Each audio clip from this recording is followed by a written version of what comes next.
ಹೌದು ವೀಕ್ಷಕರೇ, ತರುಣ್ ಸುಧೀರ್ ನೀವೆಲ್ಲ ನೋಡಿರ್ಬೋದು. ಡೈರೆಕ್ಟರ್ ತರುಣ್ ಸುಧೀರ್ ಅವರ ಪತ್ನಿ ನಟಿ ಸೋನಲ್ ಅವರು ಇತ್ತೀಚೆಗೆ ಪ್ರೆಗ್ನೆಂಟ್ ಆಗಿದ್ದಾರೆ, ಮಗು ಆಗಿದೆ ಅಂತೇಳಿ ಹಲವಾರು ನೀವು ಸೋಷಿಯಲ್ ಮೀಡಿಯಾಗಳಲ್ಲಿ ನೀವು ನೋಡಿರ್ಬೋದು. ಇದು ನಿಜಾನ ಅಥವಾ ಸುಳ್ಳ ಅಂತೇಳಿ ನಾನು ಇವತ್ತು ತಿಳಿಸ್ಕೊಡೋಕೆ ಬಂದಿರೋದು ವೀಕ್ಷಕರೇ. ನಮ್ಮ ಒಂದು ಚಾನಲ್ ಸಬ್ಸ್ಕ್ರೈಬ್ ಮಾಡಿಕೊಳ್ಳಿ, ಲೈಕ್ ಮಾಡಿ, ಕಾಮೆಂಟ್ ಮಾಡಿ, ಶೇರ್ ಮಾಡಿ ವೀಕ್ಷಕರೇ. ಇದು ನಿಜವಾಗ್ಲೂ ತರುಣ್ ಸುಧೀರ್ ಅವರ ಪತ್ನಿ ಏನು ಸೋನಲ್ ಇದ್ದಾರೆ, ಇಲ್ಲಿಗೆ ಮದುವೆ ಆಗಿ 1 ವರ್ಷನೇ ಆಗ್ತಾ ಬಂತು. ಅವರು ಗರ್ಭಿಣಿ ಆಗಿದ್ದಾರೆ ಅಂಥೇಳಿ ಹಲವು ಚಾನಲ್ಗಳಲ್ಲಿ ಕೂಡ ನೀವು ನೋಡಿರ್ಬೋದು. ಇದು ನಿಜಾನ ಸುಳ್ಳ ಅಂಥೇಳಿ ನಿಮಗೂ ಕೂಡ ಗೊಂದಲ ಇರ್ಬೋದು.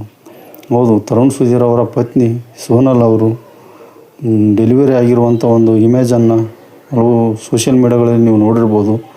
ಇದು ನೀವು ನಂಬೋಕೆ ಅಸಾಧ್ಯ ಆಗ್ಬೋದು, ಯಾಕಂತಂದರೆ ಇದು ಸುಳ್ಳು ಸುದ್ದಿ ಅಂತಲೇ ಹೇಳೋಕ್ಕೆ ಇಷ್ಟಪಡ್ತೀನಿ. ಯಾಕಂತಂದರೆ ಇದು ಸಿನಿಮಾ ಒಂದು ಪ್ರಮೋಷನ್ಗೋಸ್ಕರ ಒಂದು ಇಮೇಜ್ ಬಿಟ್ಟಿದ್ರು ಅದು ತರುಣ್ ಸುಧೀರ್ ಅವರು ಪತ್ನಿ ನಟಿ ಸೋನಲ್ ಅವರು.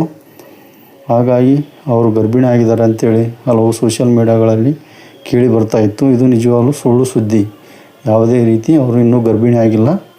ಅವರೊಂದು ಸಾಂಪ್ರದಾಯಿಕ ಜೀವನವನ್ನು ಅವರು ನಡೆಸ್ಕೊಂಡು ಮುಂದೆ ಹೋಗ್ತಾ ಇದ್ದಾರೆ. ಇನ್ನೂ ಗರ್ಭಿಣಿ ಆಗಿಲ್ಲ, ಗರ್ಭಿಣಿ ಆದರೆ ತಿಳಿಸ್ತೀನಿ ಅಂಥೇಳಿ ಹೇಳಿದರು. ಹಾಗಾಗಿ ಇದು ಸುಳ್ಳು ಸುದ್ದಿ ಅಂತಲೇ ಹೇಳ್ಬೋದು ವೀಕ್ಷಕರೇ.